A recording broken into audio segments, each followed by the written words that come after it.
नमस्कार।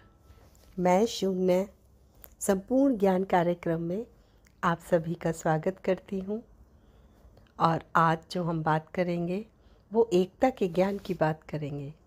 एकता का ज्ञान अर्थात सब कुछ मैं ही हूँ।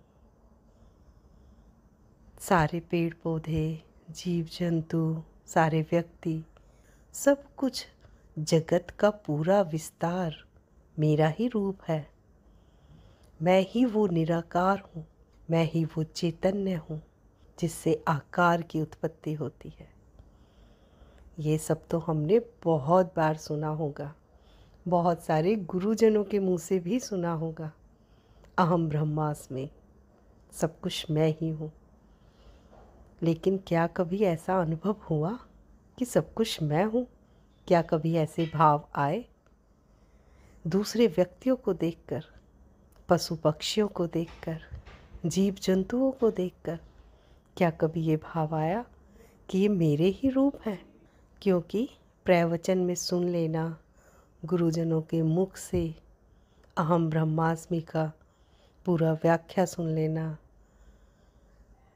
मैं ही कैवल्य हूँ, मैं ही निराकार हूँ, जिससे आकार की उत्पत्ति होती है, निराकार से ही आकार की उत्पत्ति होती है और फिर से निराकार में ही विलीन हो जाता है। आदि आदि इतनी सारी बातें आपने सुनी होंगी। लेकिन वो सब उनका अनुभव है जिन्होंने ये कहा। क्या ये आपका अनुभव है कि सब कुछ मैं ही हूँ, कण कण में मैं ही हूँ? अगर ऐसा होता तो फिर दूसरे कहाँ रहते? उनसे ईर्ष्या क्यों होती? उनसे द्वेष क्यों होता? उनसे तुलना क्यों होती? घृणा क्यों होती? फिर तो प्रेम ही प्रेम होता, पूरा जगत प्रेम में होता। मगर ऐसा तो होता नहीं है। सब कुछ सिर्फ सुना और सुन के छोड़ दिया। कभी ऐसा अनुभव क्यों नहीं होता कि सब मैं ही हूँ? अहम ब्रह्मास्मि का जो भी घोषणा करते हैं वो कोई लाखों में एक दो होते हैं जो उस परम स्थिति तक पहुँच पाते हैं, जिन्हें लगता है जीव जंतु भी मेरे ही रूप है, ये सारे पेड़ पौधे मेरे ही रूप है, जगत का पूरा विस्तार मेरा ही विस्तार है। तो आज हम इसी पे ही बात करेंगे। प्रयोगों को शुरू करने से पहले मैं एक बात यहाँ पे आप लोगों के साथ साझा करना चाहती हूँ, जो बहुत महत्वपूर्ण बात है। आप इसे ध्यान से सुनिएगा कि जो अस्तित्व है वो तो एक ही है। अस्तित्व अर्थात परमात्मा।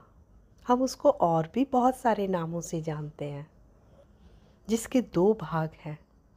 एक भाग है प्रकट भाग, जिसको हम आज तक जानते हुए आए हैं, जगत जो भी प्रकट है। और दूसरा है अप्रकट। क्या कभी अप्रकट को आपने जाना?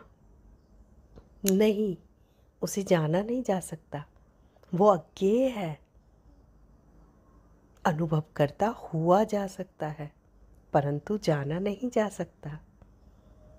अगर हम बुद्धि, विवेक और तर्क से भी जानते हैं तो वो जाना हुआ भी बस ऐसे ही होगा, ऊपर ऊपर, जब तक हम स्वयं अनुभव करता ना हो जाए। क्योंकि अनुभव करता हुआ जा सकता है, उसे जाना नहीं जा सकता, वो अज्ञेय है। क्यों नहीं जाना जा सकता? ये हमने बहुत बार बताया है। तो आज कैसे हम जाने कि सब कुछ मैं ही हूँ, जब अनुभवकर्ता को जान ही नहीं सकते हैं और अनुभवकर्ता ही अस्तित्व का एक भाग है, या ये कहे अस्तित्व है, और अस्तित्व भी अज्ञेय है। तो ना अनुभवकर्ता को जाना जा सकता है, ना अस्तित्व को। तो हम इन दोनों को कैसे जाने, कैसे इनका अनुभव करें, कैसे इन्हें देखें, कैसे सुने? कैसे अनुभव करे कि सब कुछ मैं ही हूँ। अहम ब्रह्मास्मि की घोषणा हम कैसे करें। उसके लिए जो अस्तित्व का प्रकट भाग है उसको देख लेना ही काफ़ी है, उसको जान लेना ही काफ़ी है। क्योंकि हम कितना भी प्रयास करेंगे ना अनुभवकर्ता को जान सकते हैं और ना ही अस्तित्व को। और दोनों का अगर अनुभव करना है, दोनों को अगर जानना है, तो सादा सी बात है, अस्तित्व के प्रकट भाग को देख लीजिए, जगत को देख लीजिए, जीव जंतु को देख लीजिए, पेड़ पौधों को देख लीजिए, दूसरे व्यक्तियों को देख लीजिए, जिसका भी अनुभव कर रहे हैं, जहाँ तक भी अनुभव हो रहा है, सब कुछ अस्तित्व का ही भाग है, सब कुछ अस्तित्व का प्रकट रूप है।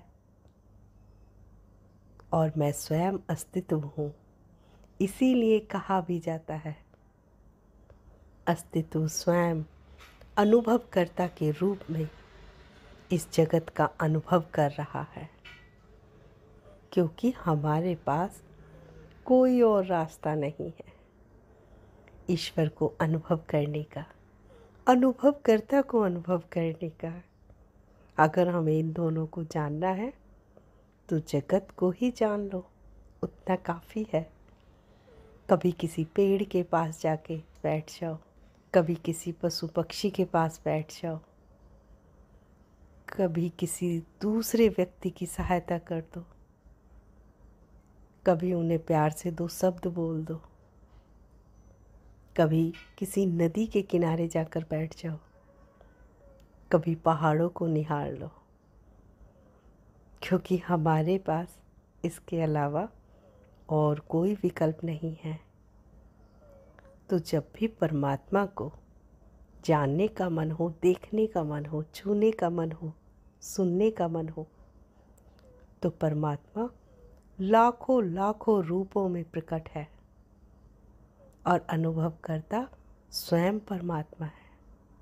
तो मैं ही परमात्मा हूँ और पूरा जगत मेरा ही विस्तार है, मेरे ही रूप है, मेरी ही छवि है।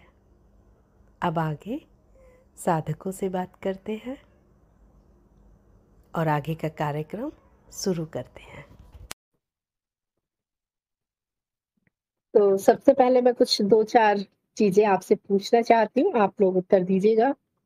एकता का ज्ञान आपका हुआ है, तो क्या समझ में आया अभी तक आपको? क्या है एकता का ज्ञान, ब्रह्म ज्ञान? हाँ जी, हो गए। जी, क्या समझ आया था जब ये ज्ञान हुआ था? कुछ पता चला क्या है हाँ, सब ब्रह्म कुछ ज्ञान? मैं ही हूँ और कुछ नहीं है। हाँ, और अल्पा जी? जी, यस, सब कुछ मैं ही हूँ। यही है ब्रह्म ज्ञान का मतलब है कि सब कुछ मैं ही हूँ, हाँ, जिसे हम एकता का ज्ञान भी कहते हैं। और भी नामों से हम इसे जानते हैं, और नाम है जैसे संपूर्णता है, अनुभव क्रिया है, शून्यता है, संपूर्णता, अस्तित्व, समाधि, सब कुछ इसी में ही आ जाता है। ये सब इसके नाम है। अस्तित्व के जो नाम है वही ही ब्रह्म ज्ञान है। अनुभव क्रिया भी हम उसे कह देते हैं, क्योंकि हमने पहले ये कार्यक्रम किया हुआ है त्रिज्ञान। तो हमने यही जाना कि जो भी है इस जगत में, चाहे प्रकट है और चाहे अप्रकट है, वो सब अस्तित्व का ही हिस्सा है और मैं ही अस्तित्व हूँ। पर सिर्फ जानने से नहीं होगा, क्योंकि वैसे कहते हैं कि ज्ञान समझना काफी है, लेकिन जब समझने से काम नहीं चलता तब फिर हमें उसमें मनन करना पड़ता है। और अगर मनन सही से ना हो तब प्रयोग करने पड़ते हैं। पहले आज शुरू करते हैं ब्रह्म ज्ञान से ही। ब्रह्म ज्ञान में हमने यही जाना कि सब कुछ एक है। क्यों एक है? क्योंकि तत्व एक है। अनुभवों का तत्व भी शून्य है और अनुभवकर्ता का तत्व भी शून्य है। दोनों के तत्व शून्य है। जैसे सागर और लहरें दोनों एक ही है, दोनों का तत्व जल है। तत्व का अर्थ होता है अगर उसे हटा दिया जाए तो फिर वहां कुछ भी नहीं है। अगर सोने के गहने से अगर सोना हटा दिया जाए तो फिर वहां गहना भी कहाँ बचा। तो दोनों का जो तत्व है वो शून्यता है। जैसे हम मट्टी से कटोरा बना दें या सुराही बना दें तो उसी मट्टी ने ही आकार अलग अलग ले लिए हैं, लेकिन तत्व मट्टी ही है। सारे बर्तनों का तत्व मट्टी है। चाहे घड़ा बना लो, चाहे सुराही बना लो, चाहे कटोरी बना लो, ग्लास बना लो, कुछ भी बना लो, तो मट्टी ने ही आकार अलग अलग लिया है। निराकार से ही आकार की उत्पत्ति होती है। उसी तरह से अनुभव और अनुभवकर्ता का तत्व शून्यता है। सिर्फ जब अनुभवों में आती है ये परिवर्तन बन के, यही शून्यता जब परिवर्तन बन के अनुभवों में अलग अलग रूप लेती है तो हमें ऐसा प्रतीत होता है कि अनुभव अलग है, अनुभवकर्ता अलग है, लेकिन दोनों एक साथ ही हैं। जैसे सिक्के के दो पहलू हैं। अगर आप उठाओगे एक पहलू को तो दूसरा अपने आप उठ के आ जाएगा। अगर आप एक पहलू को छोड़ोगे तो दूसरा भी छूट जाएगा। क्यों? क्योंकि दोनों के दोनों सदैव साथ रहते हैं। दोनों का तत्व एक है, आकार अलग अलग है। ये है एकता का ज्ञान। इसको समाधि भी बोलते हैं, एकता के ज्ञान को समाधि भी। और समाधि दो तरह की होती है। एक होती है सविकल्प समाधि, जिसको कि हम साक्षी भाव कहते हैं, और ज्ञान मार्ग में साक्षी भाव सहज समाधि, जिसे हम माया के साथ में रहते हुए उस समाधि को साध सकते हैं। काम करते हुए, जगत में रहते हुए भी सहज समाधि साक्षी भाव में रह सकते हैं। एक दूसरी समाधि होती है जिसे निर्विकल्प समाधि कहते हैं। निर्विकल्प समाधि का मतलब है कि आपको सारे काम छोड़ के एक जगह शरीर को बैठाना होगा, तब सारी चीजें हटाते हुए आप चलोगे। तो आपको जो नेति नेति विधि प्रयोग कराया गया था वो दोनों का मिश्रण है। वो सविकल्प समाधि और निर्विकल्प समाधि दोनों का मिश्रण, क्योंकि उसमें हमने आपको साक्षी भाव बैठ के करना सिखाया। पहले आंखें बंद करके करोगे आप साक्षी भाव को, और फिर जब आंखें बंद करके आप साध लोगे तो फिर काम वगैरह करते हुए भी, इस जगत में रहते हुए भी साक्षी भाव को साधना सीख जाओगे। और साक्षी भाव को साधने की वही है तरीका, एक एक करके हम सारे पर्दों को हटाते चले। जगत का पर्दा जो भी है, शरीर का पर्दा, मानसिक क्रियाओं का पर्दा, और फिर हम वहां तक पहुंचेंगे जो हम हैं, जो शून्यता है। उसी को ही जब हम आंखें बंद करके एक जगह बैठ के लेट के ना करते हुए जगत के कामों में करते हुए करेंगे तो वही साक्षी भाव है, वही सविकल्प समाधि है। निर्विकल्प समाधि जो है वो योग मार्ग आदि में बताई जाती है। जैसे हम निर्विकल्प समाधि को ऐसे भी समझ सकते हैं, जैसे ब्लैंक आईज होती है। हम कहीं पे बैठे हुए हैं और कुछ हम देख रहे हैं, देखते देखते वो दृश्य खत्म, दृश्य भी खत्म और दृष्टा भी खत्म, सिर्फ देखना शेष रह गया। अगर आपसे पूछे कि क्या सोच रहे थे, कि नहीं सोच भी कुछ नहीं रहे थे, लेकिन आप कहीं खो गए। ना दृश्य बचा है जिसको देख रहे हैं, ना दृष्टा बचा है, खाली दृष्टि बची। और ऐसा सबके साथ ही होता है। उसको हम निर्विकल्प समाधि भी कह सकते हैं। ना दृष्टा होगा और ना ही दृश्य होगा, दोनों ही नहीं रहते, सिर्फ दृष्टि शेष बचती है। साक्षी भाव एक जगह बैठ के पहले सिखाया जाता है, फिर उसको जगत में रहते हुए। और दूसरा निर्विकल्प समाधि, जो कि नींद के जैसी होती है, बस वहां चेतना होती है और नींद में चेतना नहीं होती। वहां दृश्य और दृष्टा दोनों का विलय हो जाता है और एक इसका उदाहरण ब्लैंक आईज की तरह भी है। और अभी हम अब आपको एकता के ज्ञान का प्रयोग कराएंगे अभी आपको। ठीक है, तो आप लोग तैयार हैं एकता के ज्ञान के लिए? आराम से आप लोग बैठ जाइए, सहज भाव से बैठ सकते हैं।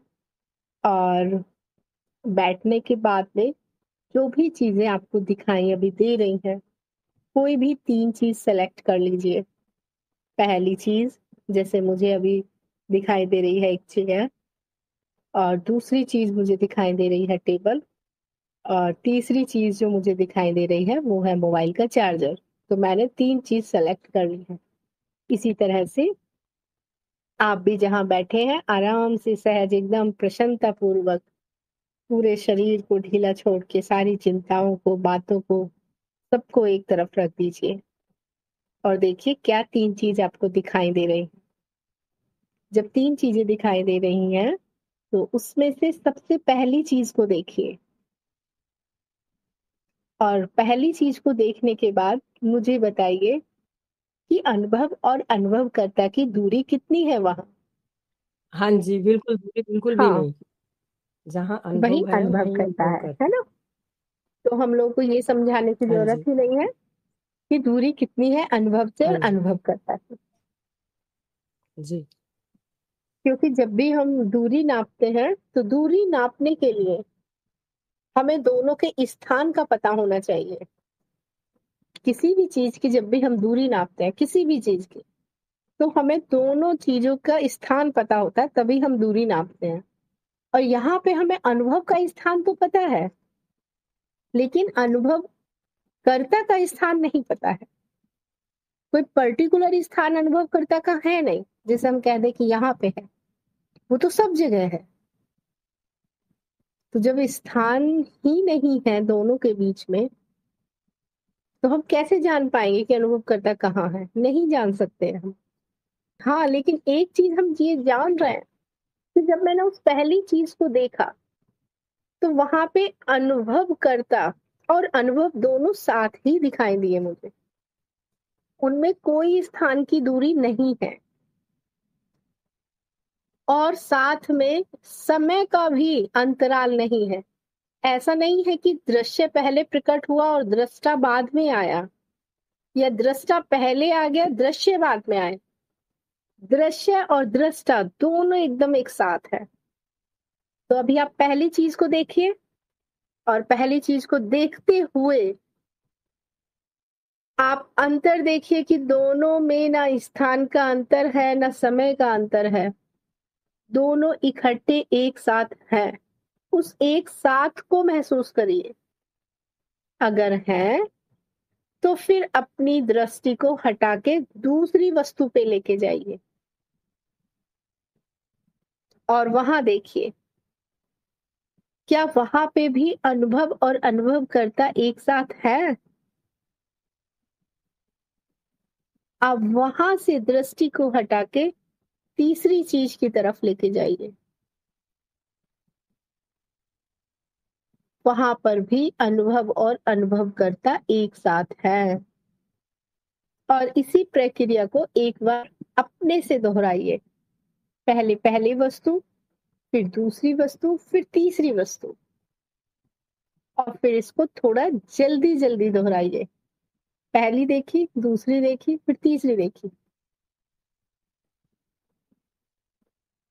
तीनों वस्तुओं को देखने के बाद भी यही निष्कर्ष निकला कि जहां पे भी दृष्टि जाती है वहां पे अनुभव और अनुभवकर्ता एक साथ है। ये तो सिर्फ दृष्टि की बात थी। अब मेरी आवाज को सुनिए, ये भी तो अनुभव है। जो आवाज आप सुन रहे हैं ये एक अनुभव है। अनुभव से अनुभवकर्ता की दूरी कितनी है? क्या ऐसा होता है कि मेरी आवाज पहले आती है और आपको अनुभव बाद में होता है? जैसे मैंने बोला, तो जब मैं बोल रही हूं तब अनुभव और अनुभवकर्ता साथ में है। अभी मैं चुप हो जाती हूँ तब भी साथ है। जैसे ही कोई चीज अनुभव में आई तो पता चलेगा वहां पे अनुभवकर्ता भी साथ ही है। अब जो भी चीज आपके पास है आप उसे छू के देखिए, अब त्वचा से अब इस अनुभव को लीजिए। आपने जैसे ही किसी चीज को छुआ तो वहां पे अनुभव और अनुभवकर्ता साथ है या नहीं। फिर एक चीज को छोड़ के दूसरी चीज को छूना, फिर तीसरी चीज को छूना, सब साथ ही है। तो आप अपनी पंच भौतिक इंद्रियों से कोई भी अनुभव लीजिए, अनुभव और अनुभवकर्ता दोनों साथ में ही है। अब अगर आप चाहें तो कितनी भी दूर की चीज देखिए, छत पे जाके आप 1 किलोमीटर दूर तक का भी देखिए, फिर भी जहां दृश्य है वही दृष्टा है। या मैं अभी आपसे इतनी दूर हूं यहाँ पे, फिर भी जब आपको अनुभव हुआ मेरी वाणी का, वहां पे अनुभव करता भी है। और नहीं अनुभव वाणी का होगा तो नहीं है वहां पे अनुभव करता। अनुभव करता कहाँ कहाँ होगा, जहां जहां दृष्टि है। और दृष्टि का अर्थ सिर्फ आंखों से नहीं लगाना है, वो सारे अनुभव जो पंच भौतिक इंद्रियों से होते हैं, वो सारे अनुभवों के साथ में अनुभव करता भी है। इस प्रयोग को आप अगर दिन में 1-2 बार भी कर लेंगे, अगर जैसे बाजार में है तो बाजार में भी दूसरी चीजों को अगर आप देखेंगे तो तुरंत याद आएगा कि दूसरे व्यक्ति चलते हुए देख रहे हैं तो इन्हें चलता हुआ देखने वाला भी यही है। अब हम कहते हैं कि अगर अनुभवकर्ता का कोई स्थान नहीं है, वो सब जगह है, तो फिर मुझे दिखाई बस इतना सा ही क्यों देता है। क्योंकि दिखाई देने का साधन ये जो आंख है ये सीमित है। ये आंखों के माध्यम से जो दिखाई देता है हमें सीमित अनुभव दिखाई देता है। अगर बिना आंखों के दिखाई देगा तो वो असीम अनुभव हो जाएंगे जिसे आप संभाल नहीं पाओगे उस अनुभवों को। तो ये शरीर जो है इसको धन्यवाद हमें देना चाहिए कि ये सारे अनुभव हमारे पास व्यवस्थित ढंग से प्रस्तुत करता है। जो जितना हमारे लिए आवश्यक है उतने ही अनुभव फिल्टर करके हम तक पहुंचाता है। अगर सारे अनुभव आने लगेंगे तो बहुत गड़बड़ हो जाएगी। दृष्टा तो हर जगह है, लेकिन जिस माध्यम से वो देख रहा है उसकी सीमा है। दृष्टा असीम ही है, वो माध्यम सीमित है। माधुरी जी कहती है कल्पना भी एक अनुभव है। हाँ, इसमें इंद्रियां शामिल नहीं होती, केवल स्मृति है। सब कुछ तो बाद में स्मृति ही है, जो भी है सब कुछ स्मृति ही है बाद में। अब आज हम ये भी जानेंगे कि जब सब कुछ एक ही है तो फिर हम एक हमें लगता क्यों नहीं है, हमें फिर अलग क्यों लगता है। दूसरे व्यक्ति, दूसरी चीजें, एकता का अनुभव होता क्यों नहीं है। एकता जैसा महसूस क्यों नहीं होता, फीलिंग क्यों नहीं आती ऐसी कि ये जीव जंतु भी मैं ही हूँ, पेड़ पौधे भी मैं ही हूँ, ये सारी चीज। हाँ, माधुरी जी कहती है स्मृति अलग है। चित्त में जो चल रहे हैं संस्कार, आदतें, जो भी चित्त वृत्तियां हैं, उनकी जो छाप है, स्मृति जिसको हम कहते हैं, वो अलग है। इसलिए एक जैसे अनुभव सबको नहीं होते हैं, सबको अलग अलग अनुभव होते हैं। सब में ही मैं हूं, ऐसा कब हम भाव उठेंगे हमारे कि सब कुछ मेरे ही रूप है, मेरे ही स्वरूप है। क्योंकि अगर ये भाव उठेंगे तो फिर ईर्ष्या भी खत्म ना, द्वेष भी खत्म दूसरों से, तुलना भी खत्म दूसरों से, अच्छा बुरा भी खत्म। तो ऐसा क्यों नहीं होता है कि सब कुछ हमें एक नहीं लगता है। सब कुछ एक नहीं लगता क्योंकि हमने तत्व एक नहीं जाना है। हम आकार पे अटक गए, प्रकट पे अटक गए, उसके अप्रकट भाग तक नहीं पहुंचे, शून्यता तक नहीं पहुंचे हैं। इसीलिए और इसको और अच्छे से समझने के लिए अगर हम एक कदम और जागृति से सपन की तरफ बढ़ाएं तो हम देखेंगे कि जब हम सपना देखते हैं तो सपने में भी लोग हैं, सपने में भी पेड़ पौधे हैं, जीव जंतु हैं, व्यक्ति होते हैं, बात कर रहे होते हैं, चल फिर रहे होते हैं, सब होते हैं। मतलब दृश्य और दृष्टा वहां पे भी होते हैं। अगर सपने में आपको ये पता चल जाए कि ये सपना है और ये सपना मेरी ही स्मृति के कारण रचित हो रहा है, तो क्या उस सपने में जो भी चीजें हैं वो आपको परेशान करेंगी? नहीं करेंगी। क्या आप सपने की किसी भी घटना से विचलित होंगे? नहीं होंगे। वहां अच्छा हो, बुरा हो, कुछ भी हो, नहीं, वहां कुछ भी प्रतिक्रिया नहीं होगी।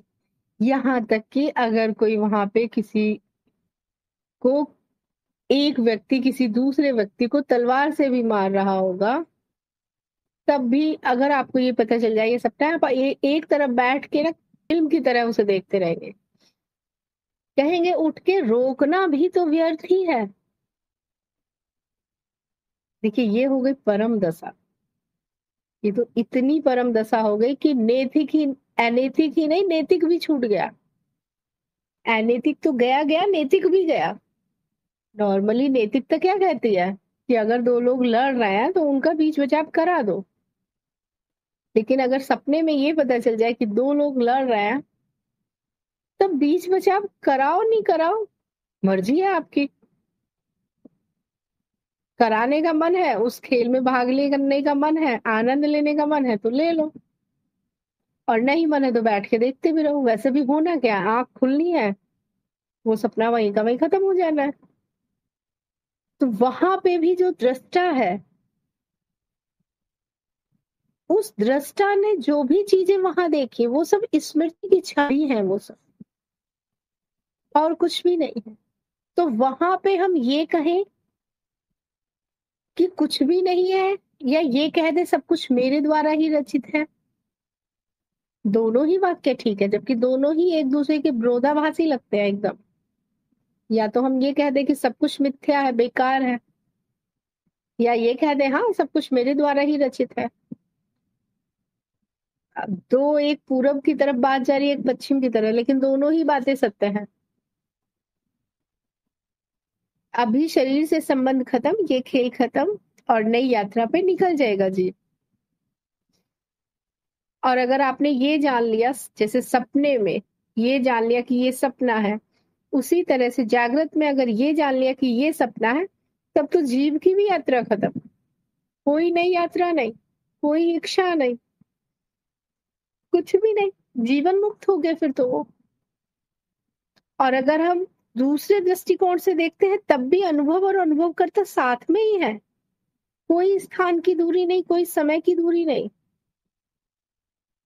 और तीसरा पॉइंट अगर हम लेके चले तो दोनों का तत्व एक है, अर्थात दोनों मिट्टी है या दोनों जल है। और आज जो ये बताया है अनुभव क्रिया वाला, कोई भी तीन वस्तु आप देखिए, पहले पंचभौतिक में से आंखों से अनुभव करके देखिए, फिर त्वचा से करके देखिए, फिर जो कान से हम सुनते हैं उस पे करके देखिए, फिर तीन तरह की अलग अलग चीज खा के देखिए आप, क्या तीनों का अनुभव हुआ, अनुभव करता था। अब वो करना क्या है, इस अनुभव क्रिया पे जो अड़चन आती है वो कौन लेके आता है, वो चित्त लेके आता है अड़चन। नहीं तो कहते भी हैं हम पहले से ही पूर्ण है, हम पहले से ही समाधि में है, हम पहले से ही शुद्ध हैं, मेरे द्वारा ही रचित है। वो वाला सपना भी और ये वाला भी, सब कुछ मैं ही हूँ, मैं ही बनाने वाली, मैं ही बिगाड़ने वाली। हर चीज का पीछे निराकार ही है, आकार के पीछे। जो शुद्धिकरण का भाग अब शुरू होगा, छठे दिन से शुद्धिकरण का होगा, तो उसी पे बात होगी। इसीलिए हम इस कार्यक्रम में 5 ही साधक लेते हैं कि व्यक्तिगत तौर पे उनसे बात कर सके, उनकी अशुद्धियों को जान सके और उनका शुद्धिकरण उन्हीं के हिसाब से बताया जाए। एक है व्यक्तिगत तौर पे उनका मूल्यांकन हो, उनकी अशुद्धियों को पकड़े और उनकी अशुद्धियों पे काम हो, और छोटे छोटे प्रयोग करते रहे। जब भी काम करे तो काम में याद आ जाना चाहिए उनको। जहां जहां तक दृष्टि जाएगी वहां वहां तक दृष्टा भी होगा, दृश्य के साथ में। ठीक है, तो एकता के प्रयोग में आपको क्या करना है, एक बार जरूर करके देखें। शरीर के आंखों से, त्वचा से, मुंह से, कान से जो भी अनुभव होते हैं उन अनुभवों को बदल बदल के देखें। सब मेरे ही स्वरूप है, क्योंकि तत्व एक है सबका, सब मिट्टी ही है। मिट्टी ने ही अलग अलग आकार लिए हैं। किसी को कुछ कहना है, कुछ बोलना है? हाँ मैं कह रही, लेकिन मुझे घबराहट जैसा लगा, पूरा वाइब्रेशन जैसा घबराहट कैसे तल के लगा। काम की लिस्ट बनी थी, नहीं बनी थी?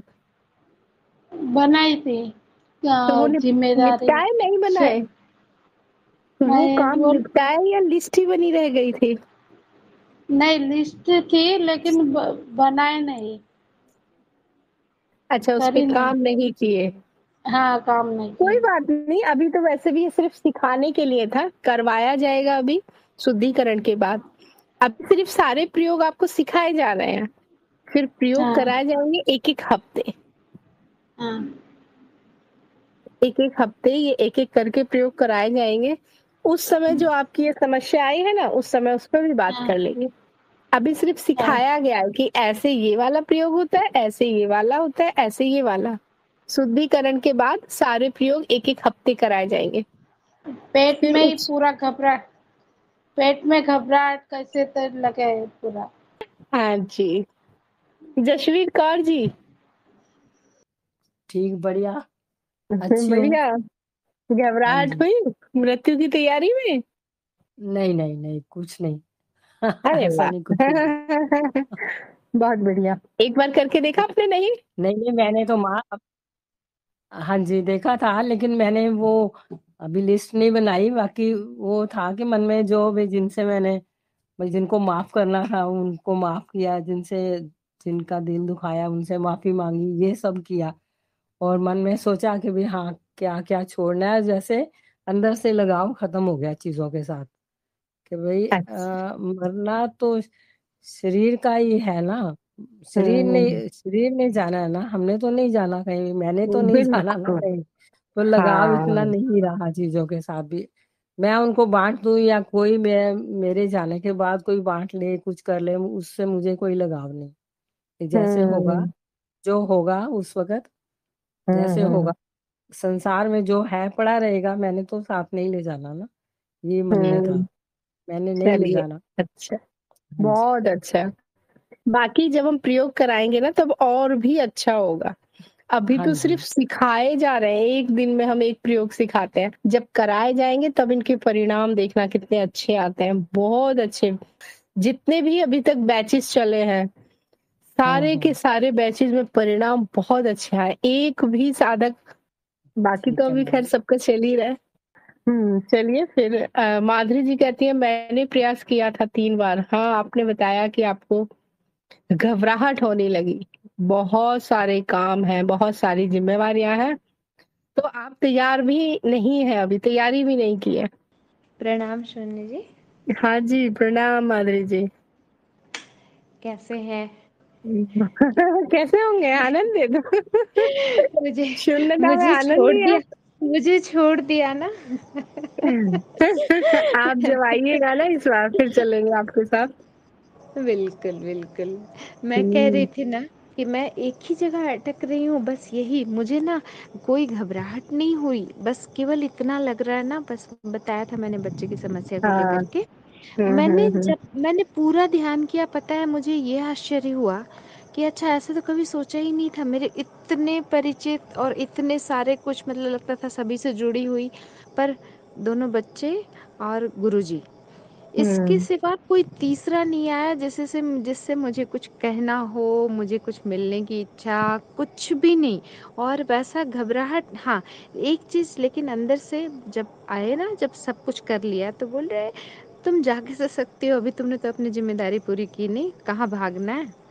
तो ये अंदर से जो बाद में आवाज़ आती थी ना, तो मुझे लगता था कि शायद पता नहीं, वो इसलिए मैंने डाला नहीं आपको, मैंने लिखा था कि इस तरह की फीलिंग आ रही है। हाँ, ऐसे कोई डर घबराहट नहीं। तो मैं बार बार उस लिस्ट को देखती हूँ, तीनों बार मैंने बहुत अच्छे से प्रिपेयर किया, लेकिन हर बार यहीं अटक रही हूँ। तो मुझे एक चीज़ पूछना था, जैसे कि कई बार होता है कि कई जिम्मेदारियों में हम बंधे होते हैं, ये तो प्रयोग है, ये तो एक सोचने वाली बात है ना, तो इसके साथ भी हम जा सकते हैं, लेकिन ये ऐसी फीलिंग क्यों आ रही है, अंदर से क्वेश्चन जो आ रहा है, ये क्यों आ रहा है, ये जानना चाह रहे थे। ये आ रहा है क्योंकि अभी भी आपका दिमाग ये मानने को तैयार नहीं है कि ये सच है जो कहा जा रहा है। बस अच्छा बस, अच्छा। और कोई कारण नहीं। ये दिमाग मानने को तैयार नहीं है कि जो कहा जा रहा है वो सच है। मतलब दिमाग ने पहले ही आपको सिक्योर कर दिया है एक कोने में कि ये सब एक कल्पना है, एक प्रयोग है, इसीलिए। माँ अच्छा। एक बात मैं बोलूं, हाँ।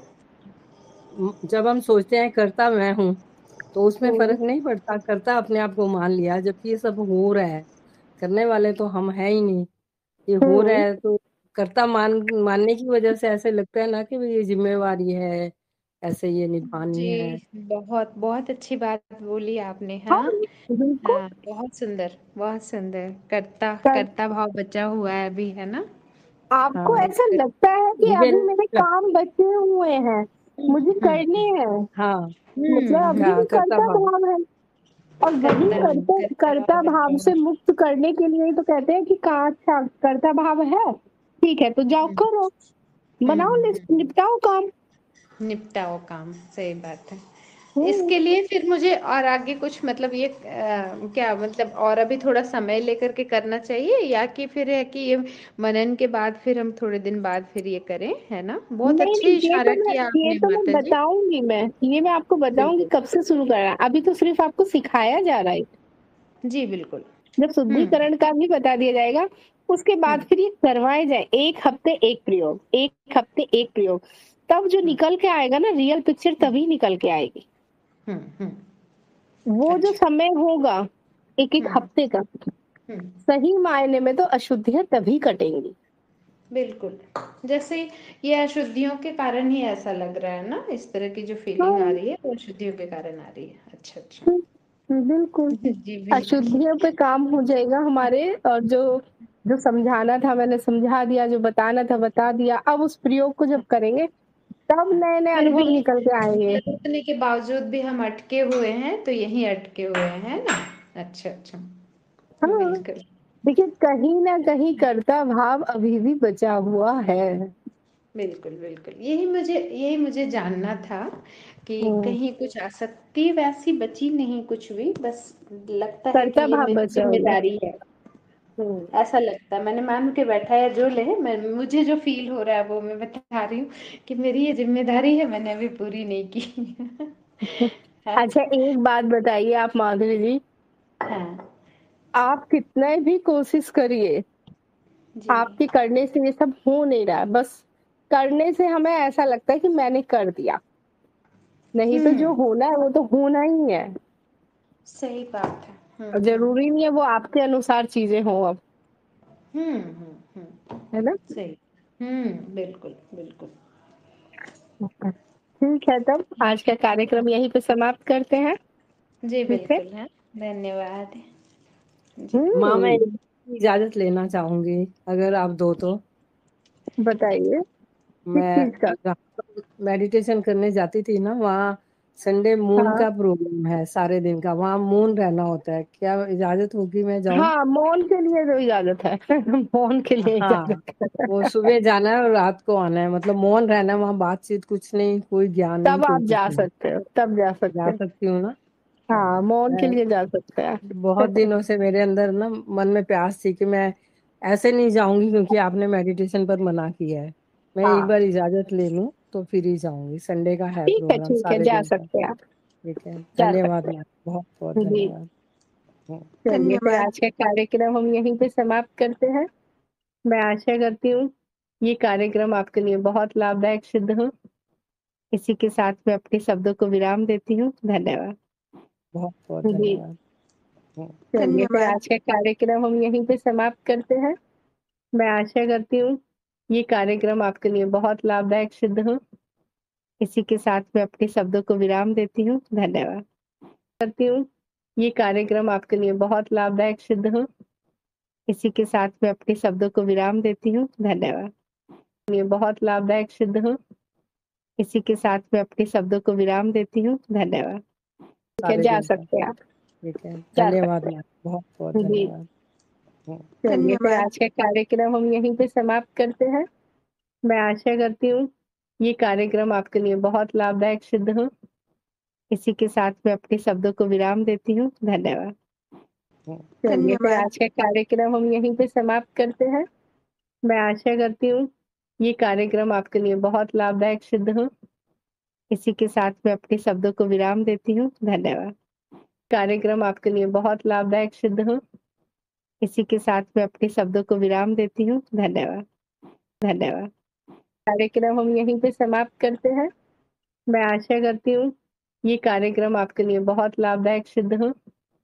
इसी के साथ मैं अपने शब्दों को विराम देती हूँ। धन्यवाद ये बहुत लाभदायक सिद्ध हो। इसी के साथ मैं अपने शब्दों को विराम देती हूँ। धन्यवाद विराम देती हूँ। धन्यवाद इसी के साथ मैं अपने शब्दों को विराम देती हूँ। धन्यवाद के साथ मैं अपने शब्दों को विराम देती हूँ। धन्यवाद मैं आशा करती हूँ ये कार्यक्रम आपके लिए बहुत लाभदायक सिद्ध हो। इसी के साथ मैं अपने शब्दों को विराम देती हूँ। धन्यवाद के लिए तो इजाजत है मौन के लिए हाँ, इजाजत वो सुबह जाना है और रात को आना है, मतलब मौन रहना है, वहाँ बातचीत कुछ नहीं, कोई ज्ञान नहीं, तब कोई आप कुछ जा नहीं। सकते हो, तब जा सकते जा हो। सकती हूँ ना। हाँ, मौन के मैं लिए जा सकते हैं। बहुत दिनों से मेरे अंदर ना मन में प्यास थी कि मैं ऐसे नहीं जाऊंगी, क्योंकि आपने मेडिटेशन पर मना किया है। मैं एक हाँ बार इजाजत ले लूं तो फिर ही जाऊंगी। संडे का है प्रोग्राम ठीक है, सारे जा दिन का। सकते हैं आप। ठीक है, जा धन्यवाद सकते मैम, बहुत बहुत हैं जी। धन्यवाद। चलिए फिर धन्यवाद। आज का कार्यक्रम हम यहीं पे समाप्त करते हैं। मैं आशा करती हूँ ये कार्यक्रम आपके लिए बहुत लाभदायक सिद्ध हो। इसी के साथ मैं अपने शब्दों को विराम देती हूँ। धन्यवाद